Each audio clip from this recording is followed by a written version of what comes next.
We'd like to take a moment to give a special shout out to the sponsor for this episode, Sake High, the most delicious sake you've ever tasted. Shout out Sake High, and thank you very much. Thank you. Wow, guys, we have probably the most interesting podcast episode that we've ever recorded. Not only because we've got an extra special guest, but also we're in this banging hot tub. So, without further ado, let's go ahead and introduce the crew. First up, we have... Yo, it's your boy Atticus, a.k.a. Kevin, a.k.a. Lab the Rat, a.k.a. One Man in the Tub. Sevy Sev, Cash Money, Sev's a Savage. You already know, it's your boy Q, come with that heat every single Dipped podcast episode. And oh my gosh, we have this episode's very special guest. Please introduce yourself. Hi, I'm Polartropica, and I'm so honored to be here and so happy to be doing Dipped podcast in the hot tub. Yeah. Hey. Wow. I love that. Whose creative idea was this? We've got a lot of visionary. Nice. Polars. We were just chatting, and I don't know. I was like, that would be really nice. Yeah. Talking about how culturally hot tubs and spas are. Well, I think it was usually we take our guests, kind of put them in an atmosphere that is that best resembles their vibe and who they are. And I know Polar does a lot of aquatic things. She's like, hey, what if we do a pool? What if we do a hot tub? What about this tea room? And then we kind of just played with the ideas. And then I think I sent the idea to you guys. And you're like, what do you want to do, Kevin? I'm like, it'll be fun. Let's just try it. Yeah. So for anyone freaking out over the electronics around the hot tub, you're not alone. Might catch This might be our last podcast. Nah, I think we mastered it. We got this. Finale. We're doing all our podcasts in hot tubs from now on. Yeah. We are now the pod tub cast. Yeah. Damn. Polar, I'm sure there's not a lot of people who have had a chance to learn about your story. Tell us a little bit about what you do for those who do not know. Of course, I mostly write music for my rock band called Polartropica. Oh. But we also make a lot of music videos.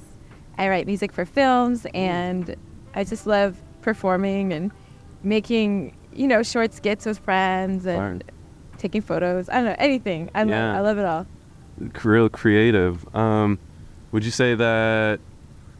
Because as I was, doing our research, I was going through your catalog, kind of watching music videos, just kind of scoping out everything you do. Would you say that was music the original kind of driving force behind your creativity? Was that the initial draw, and then you kind of opened up into all these other, visual realms and whatnot? Or have you always kind of been a really creative person with a spread of interest? Totally. What a great question. The music was, I think, my first love, but then as a kid, I played a lot of classical music. Ooh. But even that's very visual. You can always see people dancing in the court while they're so Mozart or whatnot. And then I started getting into pop music and music videos. I loved watching music videos growing up. I could just sit there and watch them for hours. It just felt like a whole little world around a song. It was so perfect. So so it all kind of went together, and I've always loved fashion, and visuals are so powerful for me. How you can see something, or even but also smells and food and just all experiences. They all really excite me. So, but I would say maybe music is the one that kind of I feel kind of holds it together for me. That's always the soundtrack to whatever is happening. It's the core, basically. Yeah. And so you said you did classical music. That's cool that you mentioned that, actually, because as I was creeping, I saw you playing all these different instruments, and I was like, that's really dope. She actually I've seen you on piano. I saw you had one post on Instagram where you're playing one particular, I don't even know what the instrument was called. Omnichord. The Omnichord. Yeah, I love that thing. So tell us more about, I guess, your journey getting into music. Not even as far as writing, but just playing instruments and all that. Sure. I was really lucky. My parents started me playing piano really young, and then I got really into trumpet because I loved powerful melodies. like Jurassic Park, like da da da. I loved, but that's always like a horn, And so I played in like marching band, jazz bands, like all the bands with the trumpet. And honestly, like piano really helped. And I think when you're, as a kid, if you're good at something because you have like a leg up because you already understand, it just makes you want to do it more. And then after that, I started playing with like synthesizers in bands, and I've dabbled with guitar and like. And the omnichord is something that I was supposed to play a song at a friend's wedding in Europe or in England. Yeah, my good friend Sam, and I didn't know, I wanted to bring something that wasn't like a keyboard, that had something like contained, that was battery powered, that could just play by itself. It was in a church, and so I played Nobody Does It Better, like from 007 on the omnichord in like the wedding, and people like sang along. It was such a good experience. Wow. Happy memory. Hey. Nice. So, from playing instruments, like, did the writing come naturally as just like a component of playing the instruments, or like how is that? Because like because there's people who will pick up instruments, or they'll maybe they've played in church, or they'll play for XYZ, but not everyone makes the decision to define themselves as an artist and kind of pursue this particular path. So I guess my question is, what kind of got you on that pathway from just going beyond, I really enjoy music and I like playing instruments, to like making this really intentional decision of like, I'm gonna actually kind of take this to the next phase? For sure. I was always playing, like making up songs as a kid, like in the style of whatever I was learning. So I remember if it was like classical, I make like little melodies and little counterpoints and things like that. And I even like would orchestrate stuff when I started playing orchestras. So I think it was really natural. I think whatever like I'm kind of interested in or I'm into, and I don't know, I can somehow put myself in that world and make my own version of it, if that makes sense. And then because I like all this random stuff, it just becomes this like combination. But I also have like an appreciation for the structure of composition. Like I really like when there's like motifs and like parts that repeat, and it's like pleasing and it makes sense and it's in a nice package. And so I think that's just perfect for like songwriting too, because I just like it when things are packaged nicely. It's like, oh, there's a bridge, and then you're getting ready for the chorus. So I always love that, because there's that in classical music too. And so it's really natural. Yeah. That's pretty dope. And also, just make sure you're talking directly into the of course. thing. I'm closer. All right, cool. Just double checking. So, were you in like high school when you were like, all right, I'm gonna pursue this? Or I'm kind of just like curious about like the stages of growth to becoming Polartropica.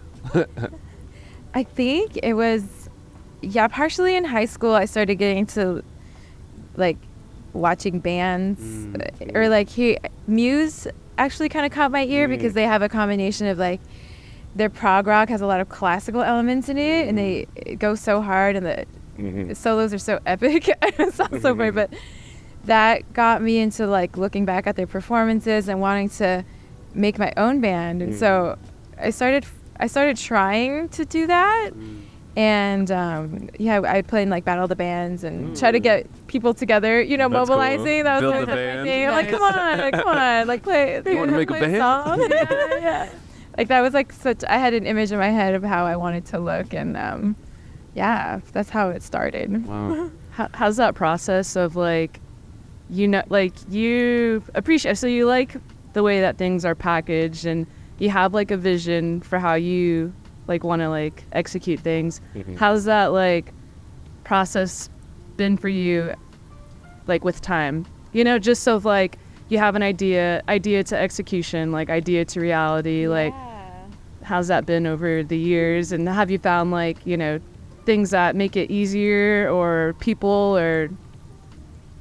For sure. So over time I feel like I've gotten better and more practical maybe about how to make something happen. Like if you're going to make a song, you need to record it, but you need it to be engineered properly and then mixed and then mastered, and then that's not it, right? You still have to have it, a release plan and all this stuff. And I think when I first started, I just kind of dove into it, and I was like working at like 5 jobs in Los Angeles, like just trying to figure out how to do it all. And over time, it's gotten better. It's gotten easier in one sense, but I don't know. There's something about when you first start out and there's no limits in your mind. You know, I think now sometimes I try not to, but I get bogged down by, if we're gonna do this production, how much is this gonna be, or how this is, hard. But in reality, like us doing this podcast on a hot tub, like anything's possible. Like if you really just think about it, what you want to look at, how you want it to be, there's a lot of ways to make things that aren't conventional. So if you can just open your mind to that, the possibilities, and you never know who you're gonna meet. You said people, if you meet the right creative people that are on the same wavelength, can do a lot creatively with very little. That's like the most valuable thing. If you find the people that you vibe with, or you guys can both like throw around ideas. Like a lot of my music videos, it's not just me, it's the director that was like, we should do this, or the DP that's like, wow, we can do this, and too. So a lot of factors going into it. I think I'm getting better, and it's always an adventure. Yeah. That's one thing I would say is just as I was going through your music and just the presentation of everything, it seems like you've got like a really confident direction. Like there's, it's pretty like the consistency, like even from, I was like checking out shit from like 2019, and like you've said, you've like refined things, but it always seems like that kind of vision of where you wanted to take it has been there, and it just seems like it's getting more refined and focused. What inspired you to kind of create this particular world? Like you said, even like that's one thing you loved about music videos was like kind of the world building and what that would put you in. It seems like you're doing that pretty well, even like just the consistency across all your channels, from the artwork to just your personal style to the music. What inspired that for you to choose this lane and be like, I want to do this? I think when like growing up, it was kind of a very structured life for me, and kind of a conservative, like really traditional Asian American upbringing, which was, I really appreciate. It was really great. But I guess I always like had these fantastical thoughts of like colors. I don't know, living this crazy, like or not crazy, but just like very abundantly joyful, vibrant life, and what was actually possible. And I think also playing in a lot of the bands and orchestras, it was also very structured. There's a lot of rules on what you wear, what you can't wear, what you can't play, like you can't smile too much, and so when I had Polartropica, I was like, wow, this is my chance, like to just like, do anything. I can go crazy, I can make everyone wear pink, like I can like have like sparklers on stage and like inflatables, and it can look as crazy as I want to. And the cool thing is that I feel like because I did that, it's encouraging other people that they can also, they don't have to just do what seems like the indie rock thing is to do, like to wear this kind of paint, like look cool, and not like, you can make it look however you want. Really. Yeah, it's pretty amazing. Are there people that inspire you as you may do to others by just kind of truly like being themselves and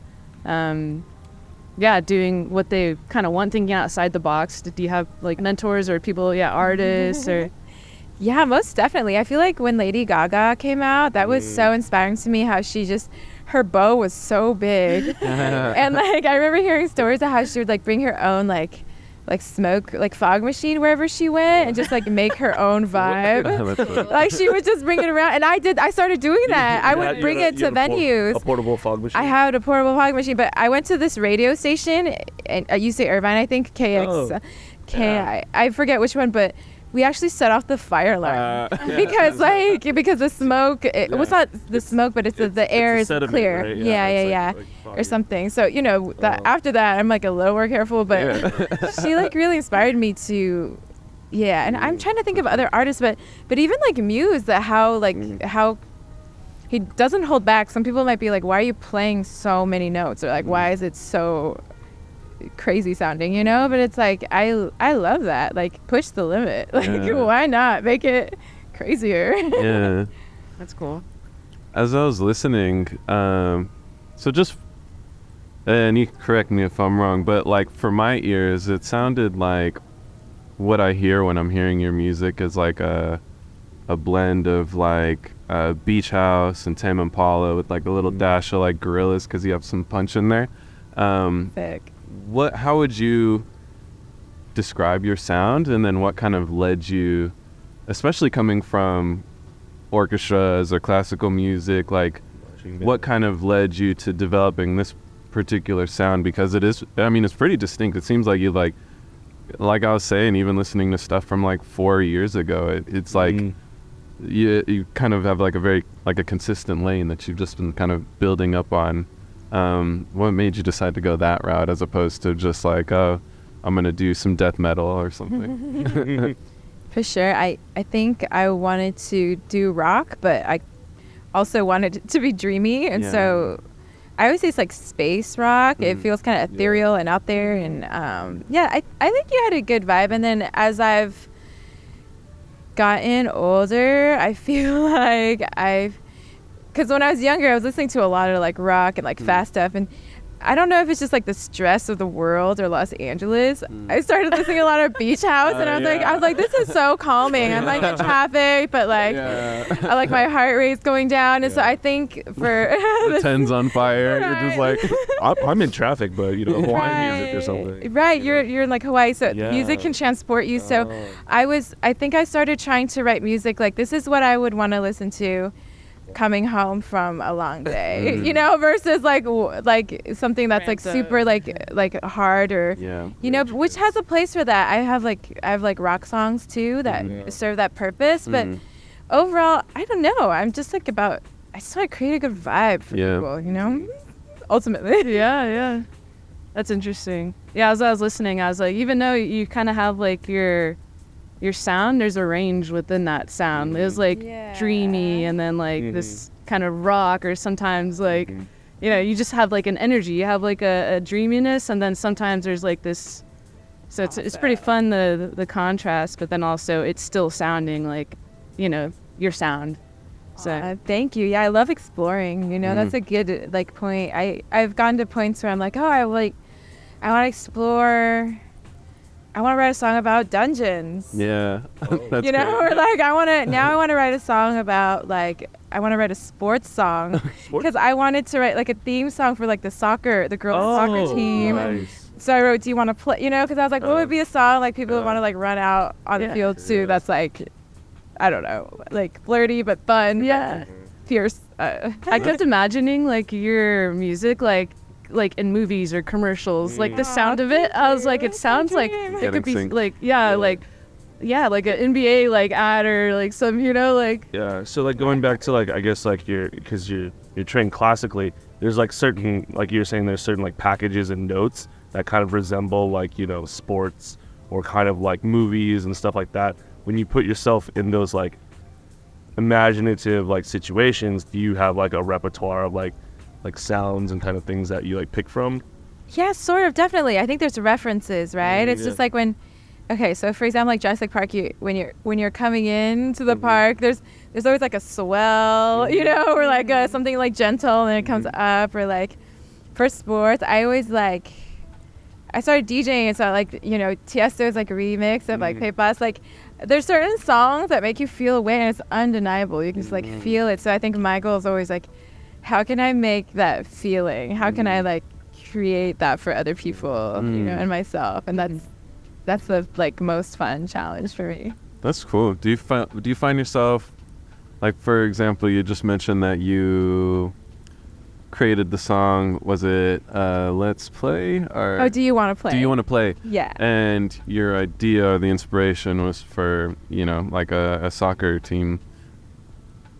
Do you find yourself creating songs based around wanting to build an energy around a moment, or is, I guess, what inspires the sound creation? Like, is it more like, oh, I could see this applied to this, and so I'll make a song about it, or is it more so I'm just want to write about this today? Yeah, that one's interesting because a producer made the beat and then wanted to work together, and then the beat just felt so fun, and I was like, I was listening to some K-pop at the time too, and I was like, wow, this would be so cool as that. So it wasn't like I came up with that at first, but then sometimes to finish the song and have it cohesive, you have to kind of make a story in your mind of like what is the theme of this, or what does it like look like, you know, more than, and then you go into the sound, and I think that's how I like to do it. Then you can like get into that world, you know. And yeah, that one was so fun.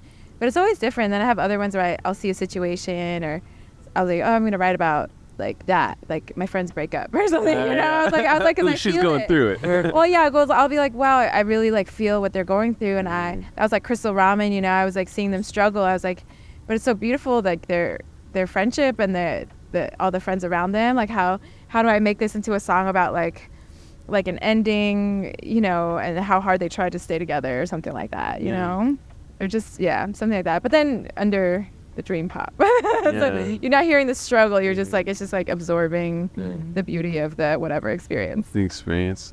What's been like? Would you say has been one of the more challenging aspects of like really becoming an artist and presenting yourself to the world? What's been like maybe something that has been more challenging than you would have expected when you initially set out? I guess I always knew it was going to be challenging, but the industry is pretty brutal. But that's kind of to be expected, you know, and I always try to remind myself like every job is hard, you know, and so I think just the lack of consistency doesn't lead to like having peace of mind and grounding to make like as like a fertile ground to make your art always. There's always a bit of but I don't know, sometimes it makes it better. Yeah, you know, like if it was too easy, would you have that same... would it be that good? Would it have that great, or would you push that hard, you know? I think about that sometimes, like, I think for actors or different artists, sometimes, you know, even moving to LA from San Diego where I went to school, I was like, life is just too nice in San Diego. I was like eating tacos and taking naps and surfing. Like, what am I going to write about? I was like, I need to be like in a dark room, like with some kind of a uncomfort, you know, to like write something that has a little bit of something, meaning, or else, I guess that, you know, but there's like artists that write about surfing and it's great music too. I don't know. Yeah. Just for your creative process personally. Yeah. Do you think it's easier to like to be experiencing, or maybe it's both, I don't know, but like to be like like an artist that feels that they have to like experience it to like write about it, or are you constantly kind of looking for inspiration? Or is it all the above? I think it's so important to be able to be genuine in your art, to either, not that you have to experience it firsthand, but just have some sort of empathetic like way to be able to feel what people are feeling. And I think watching movies is a good example of like, you know, when a film is like well made and it like makes you cry, or you can just feel the intensity of what people are doing. Like, I think as long as you can see that and then transmute it into like whatever your form of art is, you know, people do that. So I'm actually not always like looking for inspiration. It just kind of hits you, you know, as you'll be like doing something, you'll be like, wow, I really want to write a song. You know, I get that a lot when I'm eating food. I'm like, dang, so good. I need to write a song about this, the mango sticky rice. I don't know. That's tight. Wow. You kind of have to give yourself credit for like having the awareness though of like, because like it's easy to just like live life and experience things, but to be aware enough to be like, oh, that's, and then, you know, keep like stored in your brain or something, like, or take a note. I don't know how you like, having your like antennas open for, you know, just being in that headspace as a creator.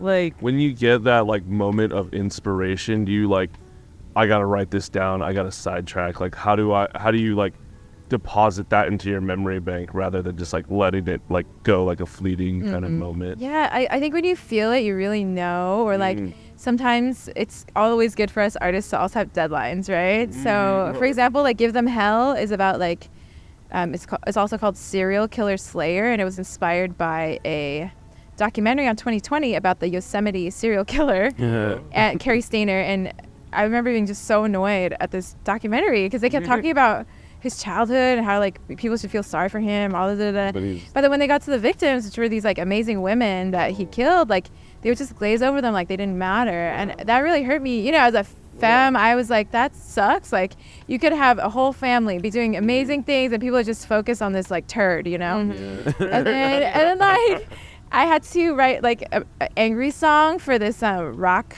like premiere that my friend Yoko I like wrote all the songs for this film, Lexical Gap. And so the premiere, I didn't want to just play normal Polartropica songs. I was like, I'm gonna do some rock and roll right now, like some punk rock.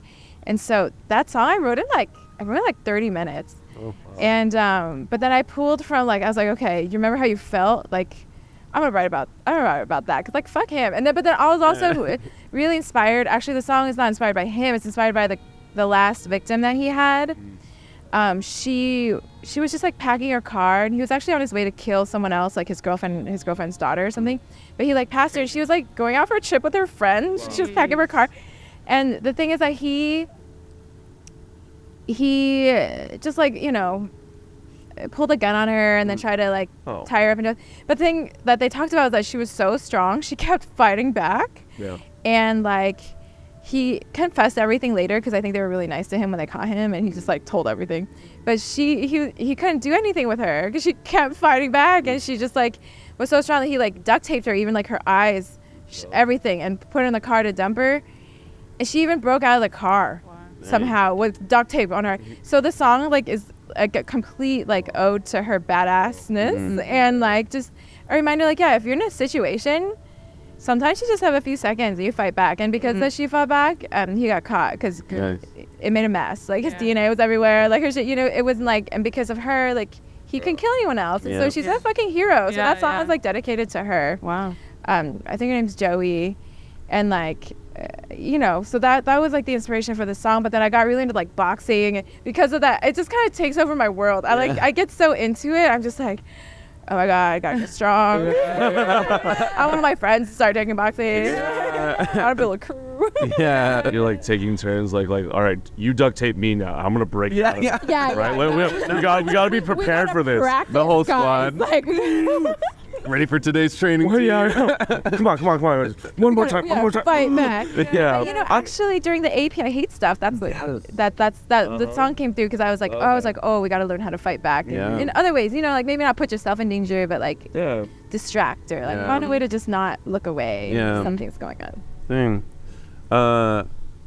As you have been releasing music and putting yourself out there, because I feel like being an artist and being a creative in any field, putting your work out there, putting yourself out there is a vulnerable space to be in. Was that scary for you initially? Releasing music or sharing yourself as like, I want to be this artist, or were you always kind of comfortable with that? I mean, yes and no. I think my parents are so strict and brutal. Like, it gave me really thick skin. I'm glad for that. Thank you, Mom and Dad. But like, just like, if people, you know, say things, I think ultimately I know that it doesn't matter as long as I'm being authentic to myself. And there are times where it's rough because they're like, oh, if you did this would sell better, or this would this, and this would that. But I don't know if people even know what they're talking about, because at the end of the day, you still have to like have your own voice, or you'll just sound like everybody else, and you might be successful for a little bit, but if you want to be like, you know, like look at Queen and like Lady Gaga, they weren't copying any, they had inspiration, but they weren't like just copying everyone else or doing what everyone else is doing. You know, maybe they're taking inspiration and making it better, but like I think there's something to be said for just like patience and keeping your eye on the long game and not burning out, or just like finding the right people to work with, you know. Real. Have you been you've had moments of like the burnout, like specifically with music, like sharing, you know? Oh, definitely. Yeah, sometimes with health, it's just hard to, the schedule can be really grueling, and like I'm not always the best at taking care of myself because I get so like caught up in doing what I'm doing or hustling and stuff. You know, I think I'm not alone in that. No way. But after a while, it does catch up to you. Yeah. You know, not sleeping. I've gotten sick a few times where I just had to like, but that's like your body saying you are forced to take a break. You cannot do anything more for like a little bit. And I think more and more, I'm getting better about just like not going so hard, like going hard in different ways, like not, you know, trying to get more sleep and trying. Nice. I like don't need that much sleep, but I think I could use more. You think you don't need that much I sleep. know, right? 45 minutes is fine. It's fine. I literally like 2-3 hours. Everyone's like, "You're up." I'm like, 2-3 hours. "I'm ready to go." Wow. It's okay. I charge on USB-C. Sorry. Yeah. I just plug it in. I charge on boba. I was like, what'd you just eat? Energy boba? It's Red Bull and Energy boba. So do you think you're kind of becoming a little bit more aware before you're hitting that burnout? Like you start seeing the signs a little bit better and you're like, oh, I think maybe I need to like slow it down. Yeah, definitely.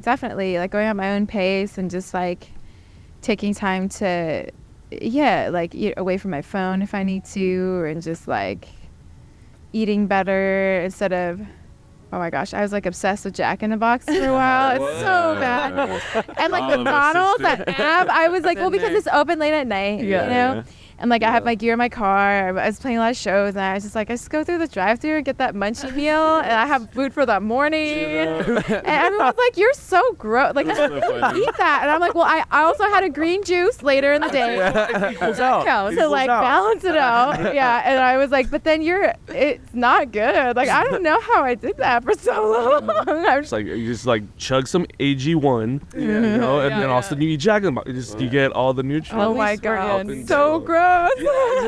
Those breakfast jacks kept us alive for a couple of years. Or like the tacos. What He loves those tacos. is what munchie box do you get? Oh, dude. Okay, so the It's munchie like- box is great because not only do you get like some kind of crazy burger thing, like it could be Okay. like it could have chicken with the, you know, cheese and curly fries Yeah. in the burger, but then you also get 2 tacos, okay, Yeah. and you get Not a sponsored. combo of Yeah, fries. Not sponsored by Jack in the Box. Not sponsored, but Jack and if you want to do a box, because I Yeah. saw that Snoop Dogg had one. I'll do one with you. Okay. Polartropica box. Polar box.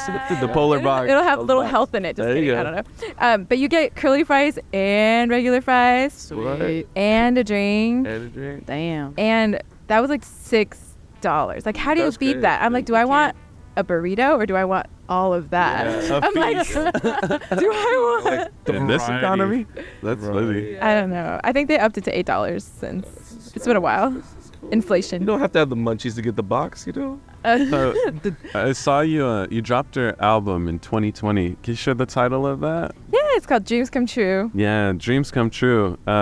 Great piece of work, by the way. Thank you so much. When did you start releasing music as Polartropica? And then, so that album came out in 2020. When did you start dropping music prior to that?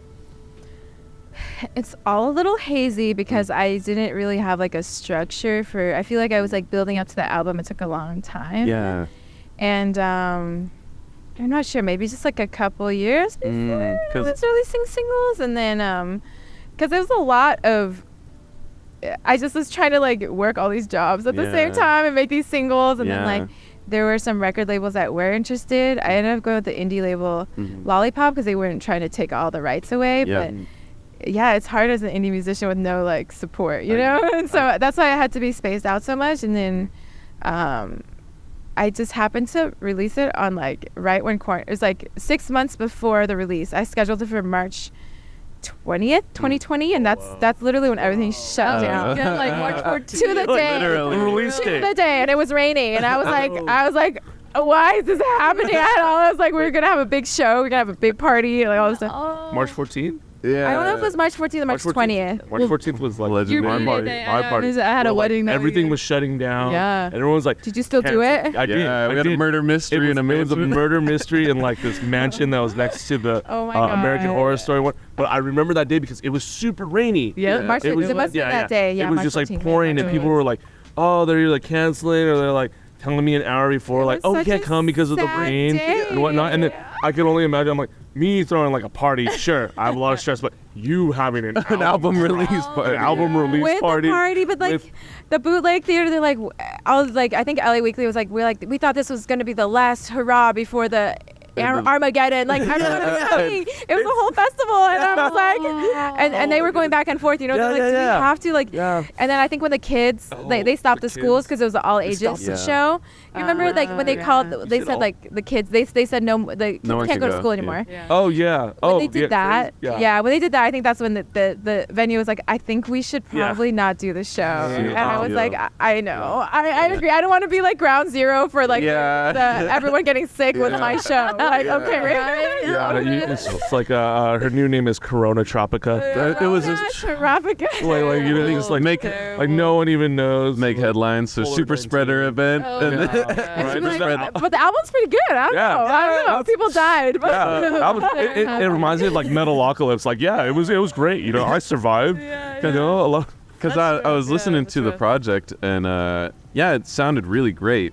And so, and the fact that it was released in 2020, I was like, that's pretty impressive that you had already developed your sound to that extent. For it to have been mixed and mastered, and for it to have been pretty much for it to sound that good's really good. Thank you. So, my follow-up question to that is, what was that process like creating the album, and what were, I guess, some of the challenges behind, like, because you made like a body of work like that. You know, it wasn't just like 3 or 4 loosey tracks. Like, it's like a full project. And that was your last album, right? Yeah, that was the last full Okay, length okay. that I did. Yeah. Gotcha. It was so fun. I was working at Pine and Crane at the time. It was so funny. Oh. And then my engineer in Silver Lake, I was among other jobs. Also, I worked at Din Tai Fung. But my engineer lived like up the hill in Silver Lake, and Okay. and he a Maltzman or something. And I remember no one knew who I was, you know. But he was so great to be like, I believe in you. Your shit's good. Like, well, let's do it, you know. And I would just go there after work, and we were working on like Crystal Rock, like the early singles, just like one by one. And then he moved to Tulsa, CM Rodriguez. He moved to Tulsa, Oklahoma, just so he could get his own studio and have some peace. Because, you know, LA's intense. But so, like, then I was like, I never thought in my life I would go to Tulsa, Oklahoma. Yeah. No offense to Tulsa. I just never crossed my random. mind. And, yeah, I spent, like, 2 trips there finishing the record, like, the rest of the Nice. songs. Maybe, like, 6 tracks. And I remember being at the airport and then being like, okay, we did like 1 song every 5 months or something. And I was like, we literally did 6 tracks in 1 week. Yeah. Like, which is like the 2 of us. And so me and the recording engineer, producer, and yeah, it was such a good experience. And then, you know, the challenge is always just like kind of how to release it, like Yeah. how many videos, who you're going to release it with, if someone's going to do it for you. And, but, you know, I think of them as like good challenges. Yeah. It's just part of the thing. You Yeah. need to be creative with that too. Like, how am I going to release it? How do you think that the location being in a different setting added a different type of feel to your recording process? Like going somewhere else, do you think it helped kind of like maybe tap into something else? Like, could it have been different, the feeling recording it, you know, here Yeah. compared to out there? Honestly, Tulsa was such a magical experience. I never realized how much I would enjoy it there. It's beautiful and it's such a like a private, quiet place. But there's like also music and, you know, things going on. But like the fact that we had that time to just like focus, and there's like trees in the backyard. He has a cool dog that was like our assistant. Like it was just such. I like look back on that with so much like appreciation and joy that I had that time away, you know. Because here in LA, it's hard. Yeah. It's hard here. Well, just describe the like hardships of LA in comparison. I mean, there's always so much going on. There's a lot of like responsibility or just a feeling of like, oh, you know, I am here. I'm lucky to be here. I should be taking this opportunity or meeting with this person, you know, about this other opportunity, or like, am I doing enough? There's just always this lot of distractions, a lot of pressure. I have to go to the court to pay my parking ticket. Yeah, of course. Oh, now I have to go to this and jury duty. Or my friends, leaving town. I was like, my friends having a big release show. I got to support them. So LA, there's just like a lot, which is a blessing because it's so nice to be so inspired all the time and be surrounded by amazing people. But it's also like, it's like a lot to do plus trying to do something else. Yeah. It's kind of like a double-edged sword where there's everything to do, but then because there's everything to do, you kind of get distracted from what your task is. You know, so it's like really kind of Explained it perfectly. Yeah. Huh? You explained it perfectly. Yeah. Because I mean that happens to all of us. I think sometimes it's like, sure. hey, what was that project you're working on? Oh, never mind. You know, you just get kind of like steered off. But in a place like Tulsa, or where you go, and you're there for like a week, like you wake up and you grind, kind of like how J. Cole does with his team for Dreamville. They put them all in like a big, house. And you have JID, you have Boss, you have everyone, and they're just like, we got 1 week to make like Revenge of the Dreamers 3. Yeah. There's a Or reason for that. Yeah. the It's like OVO to clear the sweatshop. Distractions. Yeah. It's so easy to be distracted. Give me your phones. Give me your phones. Yeah. No. Everyone just like sit and like take a little meditation, smoke a little joint. Yeah. Chill out. Yeah, sure. Or what are some like techniques that you do to like kind of like relax and to like take yourself out of like the hustle and bustle that is Los Angeles? For sure. I love to meditate. I love doing yoga. It's some basic LA stuff. No, it's good. It's necessary. Important. I sometimes like to hike. I don't know. I have kind of allergies and the air quality is not the best. So it's not my favorite unless I can get out to like more Pasadena area to be hiking outside. But I love watching movies in the theater, because I feel like when you're watching a movie in the theater, you can't think about anything else. It's in your face, in your ears, like You're there. you're sitting in a comfy chair, you're eating snacks, like you're just there. Yeah. I didn't think about that in that way. It's so Because I've been having a hard time going to the Really? What do you going to mean? the movies. I feel like it's such like a time commitment. Like it could be up to 3 hours, and I'm just like, I don't feel like I have the time to like, because like I'll when I'm at home, Yeah. I could be watching something, but I'm also could be like working on something, which is bad. But yeah, I have that problem too, because I'm always on my phone, and next thing you know, it's like 3 episodes of Singles Inferno gone. Right? and Adriana's pissed at me and whatnot. But like, I think what it has to be is like, you gotta like put your like in the theater, you can't look at your phone, or else Exactly. you're that person. Yeah. that's good. And it kind of isolates you, and it kind of it's more enveloping experience. I love it. And then you come out, you're like, I'm still alive. My phone didn't explode. All the messages. Like, I'm here. That's crazy. Good escape. I like going to the theater. Like, do you go with people or do you go alone? I have some friends that are like huge movie fans. They're always going. So I feel so lucky because they're always like, gotta come watch this. Like, I just saw Poor Things. Oh, how was Oh, with Emma Stone. How was Dude, it? you have to. Oh my I think it's out of the theaters at the Alamo, but it was such a delight. Just stuff like that is so inspiring. And I wouldn't say for music, but just for life in general. Just like how you see things and what's possible in like cinematic or in your imagination. And I love, and it's so weird. I freaking loved it. Sweet. Yeah. I still think like for like cinema, like we kind of like in the pandemic, like quarantine, we kind of like cheapened it. Like, oh, everything goes to streaming. But like, I still think it's the highest form of art because it's visual. It's like auditorial, like the music, Immersive. and it's like also what is it? Just like the editing, and everything. Like it all comes together in the highest forms. Like you have orchestras, you have people who design costumes, makeup, performance, theater, all that put into this one package, and then you're like, I'll just stream it. Yeah. Like you're like, Damn. But you get to watch it in like 3 hours, and people spent like A million. 5 years producing it's it. like one of our friends. What is it? Is it Jeremy Chen? He he is a director, right? And as I'm brushing shoulders with these people and kind of like realizing more of the entertainment industry, I'm like, it takes so much money just to make like a short 6-minute film, and then That's crazy. Yeah. millions and millions of dollars to make these, and we're just like, we didn't like pause. I gotta go to the bathroom. Pause. I need to refill my drink.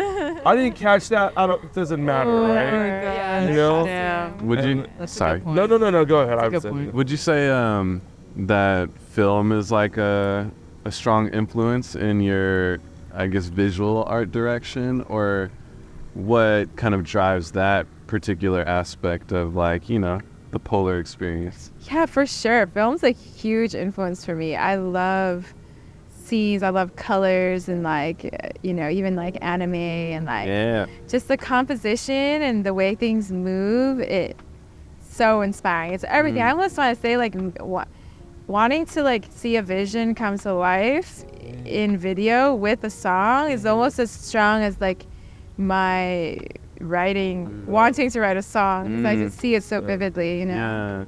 Do you have, like, close collaborators that you work with often to kind of get that out? Or, like, do you have a team or people that you would like to, like, I guess, share who they are or what they do? Sure. I don't have, like, a set team, but I do have a few, like, directors that I just absolutely love working with. Yoko Okumura is a director with the neon green hair, and she did my very first music video for Light Up the Sky, but she also has directed Unseen. It's her first feature film, and y'all have to, like, stream that. It's so good. It's not in theater, so you have to stream it, but our Give Them Hell song is in that one, and she's done a few videos for us. Vanessa Marzaroli did our video for What's Your Fantasy, and that one was, like, received really well. Like, it got in a lot of film festivals, so I'm really proud of that, because it was a total collaboration of, like, what the song was and what her vision was. And I think those, you know, so many people. Cia Rodriguez is just such a great engineer, and I'm the latest song Ride or Die. I did with my friend Jules, who goes by Edgar Everyone. Yeah. And that was also really fun. He's worked with, like, I wanted, like, a French pop sound, and he really, like, made that. That's great. Happen. He's got the look too. Yeah, the French pop look. I see, and I watched the video. Yeah, that's perfect. That's great. Nice. That's pretty cool. So when I know that single came out fairly recently, didn't it? Yeah, they came out, like, last year. That's our latest single. And we're still trying to make the video for it. It's it would be such a dream. I know it's gonna happen, just the right situation, but there's a whole, like, story behind it, how he wrote it, and so I'm so excited for the video. Are you currently working on, like, any album or project right now, or is it mainly just focusing on pushing your most recent singles and what you've created? You know, I am. I'm always writing music. I started writing some Christmas music this year, ready for next year. Yeah, there we go. And Watch out, Mariah. watch out. I know. I'm pumped for that for that yearly, like, check of, like, everyone's just playing everywhere. But I like have a renewed love for Christmas music and Christmas because of Yoko, actually. And I was like, I should write a Christmas song. Or a whole album. Let's just make a whole album. Yeah, I'm constantly writing music.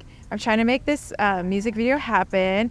And actually, lately, I've started an account on Only Dreams, because I'm trying to check out different platforms where artists can release work through, like, a paywall or something that's a safe exchange of, if people want to buy content or see more behind the scenes, like, both sides are protected of, like, the artist gets the money, and it's traditionally used for, you know, like, spicy content, and, like, I feel like some of our stuff toes the line, and we get in trouble sometimes on, you know, on The gram or what have you. Instagram and stuff like that, and, like, it just frustrates me so much that there's all these creators putting all this money and work into making this beautiful content, and not only is it, like, getting banned or shadow banned, but it's like they're trying to make money off of people, so they're not even showing it to anyone. And so it's like, for me, I'm like, what's the point? Like, I'd rather, and they have a good tipping system that's better than Patreon, so I just experiment with it. No, it's actually been really fun. That's good. Yeah. I've never heard of it. That's why it's pretty interesting because one of the biggest ones is like Patreon, like a lot of artists. I and call it creators. Only Dreams, but it's actually OnlyFans. I call it Only Dreams because That's like awesome. even only like people. My friend told me today she's a healer. She heals people with Reiki, and Oh, she's nice. she's on her last warning to get banned on Instagram. That's crazy. Because she was trying to publicize her OnlyFans because on there she can like show more of her body work and stuff like that, and it's not even like it's literally healing. Yeah. Like body stuff. And so I was like, that's so whack because Annoying. like we're like making content, bringing people onto this platform, making the platform money, like Yeah. Meta. Yeah. Like I'm over it. I'm like, why would I? Of course I'll post for my fans, but they don't even get to see it. They're like, Yeah. you did a thing. I'm like, I don't know. Yeah. I posted like 8 times, but like I'm sorry, I don't know what else to do anymore. That's frustrating. Yeah. Jinx. And good. Well, I feel like that's what like the Web3 was supposed to do, like all the NFTs and kind of like dApps and stuff, is provide artists much more royalties to their own creative Videos product. and stuff. But I'm really enjoying Only Dreams. I feel like it's like fun because I made a video in Bottega Louis because I love macarons, okay? And like there's nothing like sexual about it other than that macarons are so delicious, right?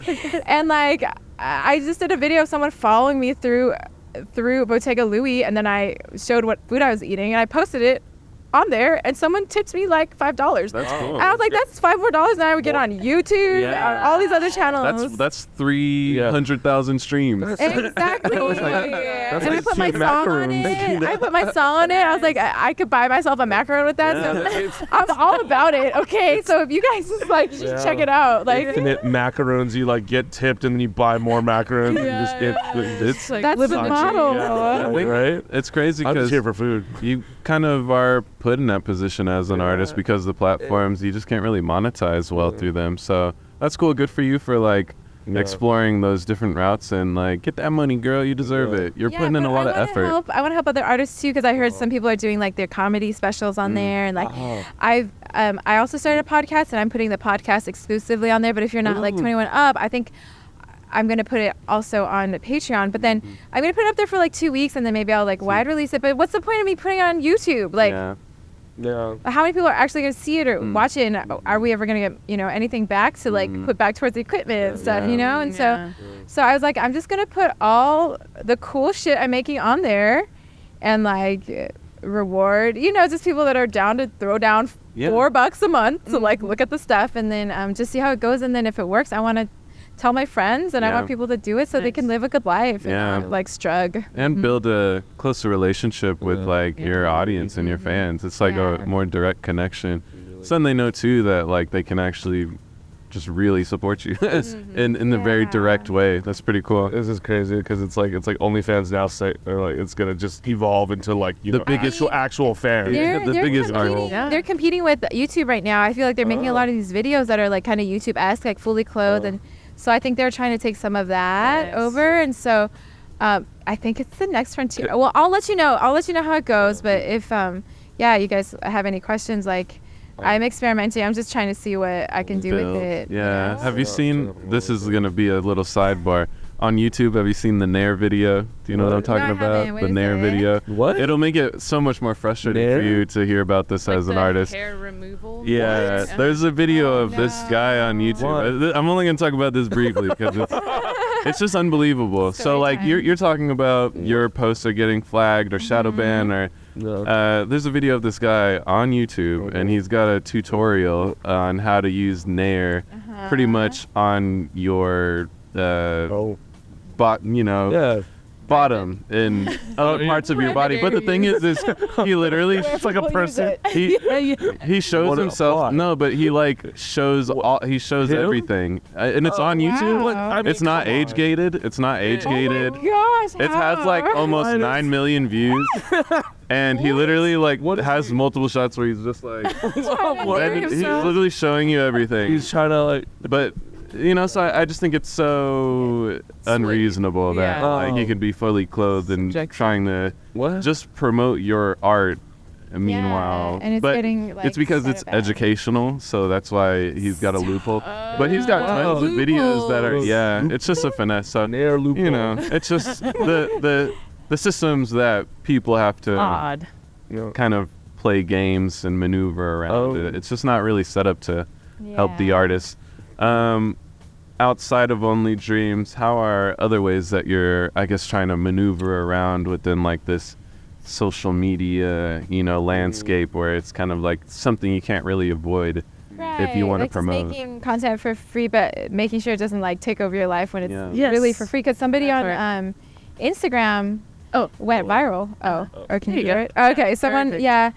a friend of mine reached out on Instagram. I think they went viral for some food video, and they're like, I got over 1 million, and they made like $7.30. And I was like, that's Absurd. horrendous. Yeah. And even Jack in the like, Box. it's like, There you go. yeah, Munchie box. I'm going back to I'd literally get a Jack in the Box. But 1 million views. other than that, I'm just trying to make as like much cool content as I can. I feel really inspired actually with Only Dreams, because I feel like now a lot of my friends who are like into healing or latex or like baths, like I'm gonna shoot a video about like instructional about how to make like a beautiful bath with like flowers and healing salts and like it's gonna like live on YouTube too, but like I'm gonna make it for my Only Dreams. I'm gonna make like smoothies and food. It's just like kind of lifestyle, because I feel like, I don't know, I do play music, but life is so much more to it, and I just have so much fun making stuff with my friends. Like I love just creating stuff. I don't know if that makes sense. I love creating like new shirts. Look at us. Yeah, case in point. Like this is so fun. But I'm trying to. I have a shirt that for Ride or Die that we're trying to sell to make the music video that a friend of mine designed, and it's really cute. And so I have stuff like that too that I'll like send you the link and stuff. That's like, so you can dope. order. But For your album artwork, I'm taking it to another place. For your album artwork, who do you work with to get your covers and artwork made? It's really good. I even saw one. It was for a song that was released last year, and it was like an animated cover, and it's like of you animated. It's like this, like I can't even describe the style, but you probably know exactly what I'm talking maybe about. for like Give Them Hell or something. Exactly. Totally. I meet artists online on Instagram, and like I'm like, oh, I really love it. Can I commission you to make a cover for this song? This is the theme, and then can we do it? And so I've been so blessed. I mean, I also love just going on there and discovering art and things that look good and make me happy. Yeah, that's how I do it. Yeah, it's such a great experience. Very cool. Yeah. So when you like get into something, you go all in. I go all in. That's I'm kind of the same. I feel kind of scary because I'm like, oh, how far am I going to go? Be careful. You're like Charlie Day. You're like, oh. Yeah, and like I think people know, but yeah, artists sometimes you can't help it. That's like what makes the art so good. And like, same with like when I was doing What's Your Fantasy, like I was the person I was dating at the time, an artist and super into like just the visuals of like that scene, and I was like, wow, I'm just fascinated by like how someone can be seduced in a space so fast, but you can experience all these things that you fantasize, but it's a safe space where you can have things happen that you dreamed thought wasn't possible. And I think that's so freaking cool. But then I started working as a dominatrix, and I was like going deep into that world, being like, I want to write a song that feels like you're going to a dungeon, but it's also like a spa. There's like a service aspect, but it's like wholesome but hot. But Wholesome but hot. So I got really into it, and like I'm not really doing as much in that world right now, but like that's what I mean. Like, yeah, it's so funny. I was like, oh, fitness. I was like, I'm gonna box every day, and I got really swole. I got our friend Dustin got into boxing, and he's like really into it. Shout out Dustin. Yeah. So if you ever need a gym, we'll connect you guys. 'Cause he's always like, who wants to go? Well, he's just always going. I'm down. Let's go. Connect you guys. Do you spar? I was like working up to it because I think you have to. I had a really good trainer. Kai. He's like, they just want to make sure you're really like ready for that because it can be dangerous. And so I think we were kind of working towards that. I did do like just practice like blocks and stuff with a friend, and I have like footage. Nice. It's so fun. It's addicting.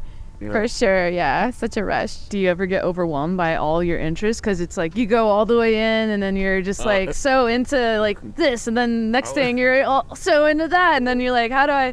And then you like want to do something for your like create something. Yeah, I do, and that's like always the struggle and the balance. I'm like, wow, have I gone too far? What do I do now? But I'm so lucky. Who am I? Why am I waking up every morning at 7 boxing, and I'm like sleeping 2 hours at night. You like wake up as a Like different I can't person. stop. I must train. That's cool. Yeah. I think I'm really lucky to have good friends around me, people that care and like are really also invested in the success of Polartropica that kind of keep me in check, but also like, I don't know, like certain times like give me a place to if it's too late at night I can't drive home, place to stay, or just like so caring and just like helping. I'm so grateful. I'm so Beautiful. lucky. We're kind of getting towards the tail end of the pod. Well, Did you guys have any like remaining? I have one final wrap up question that I'd like to ask you, but did you guys have any remaining? Yeah, I think I saw like a quick clip of you talking about your podcast, and you're talking about Share more. just I think the first episode might be about like self growth or self improvement. Like personal transformation. Yeah, and I love that. And I was like, Dana, I know that is like a big thing to talk about, but Right. I was really curious. I was like, oh, she's like on her own journey. She's figuring things out too. I know, just from that little clip, I was just really curious. I was like, Of course. So if you don't mind, doing a Yeah. little teaser talking about that a little bit. I wanted to make a podcast because I see so many of the friends that I came kind of like, we all came up together. We all started in the industry in different fields, like directing, but now they're like living this life or doing the things that they said they wanted to do, and I'm watching them do it, and I'm like, oh my gosh, like you're doing it, and they're like, you're doing it too.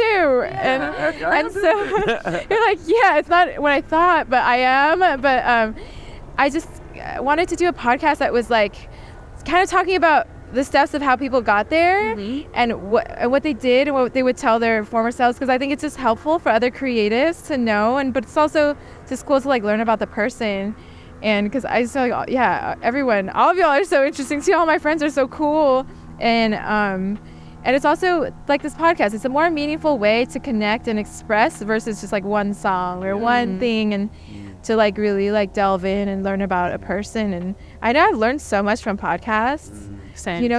so much, and they're so valuable. So I was like, I have a director friend who suggested it, and we're like, let's give it a shot and just do it. That's dope. Can't wait to check it out. Yeah. And what's the name of it? Live your dream life. Nice. Beautiful. Oh, yeah. When can the people be expecting those to start dropping? Around mid-January? The first one's mid-January. Beautiful. And then, we'll have more coming Exciting. after that. Very exciting. Sweet. Is there anything that you would like to like plug or share with the audience? I feel like it's gonna be too late, but I have a show on the 11th locally at Mama Lion, and that's probably gonna be the last show for a while because I want to concentrate on the new music, but and just like just making cool content with friends more than live shows. But who knows? Maybe I'll do more. Amazing. And also, just check out the t-shirt if you want to support us for the music video. That would mean everything because I really want to make this video happen so you can see the magical world. Awesome. Ride or die. And where can they find you on the gram? Polartropica. At Polartropica. You heard it here first. My last question for you would be, what advice would you have to give for someone else or another person who is interested in pursuing a non-traditional either career path or passion? Definitely. I think just try your best to find creative solutions and rest and not get so... I think artists are naturally very emotional, and I've had to work really hard to not let my emotions dictate my decisions of like I'm really upset at this like decision from this label or whatever. What am I gonna do? Just find a way to move as gracefully as you can, because you have to keep your eye on the long game. It's not about these like little things. I mean, you have to stick up for yourself and you have to really have good boundaries, but just not let the emotions rule you, and you'll come out with like the best outcome. Beautiful. Damn. Yeah. Amen. Oh my God.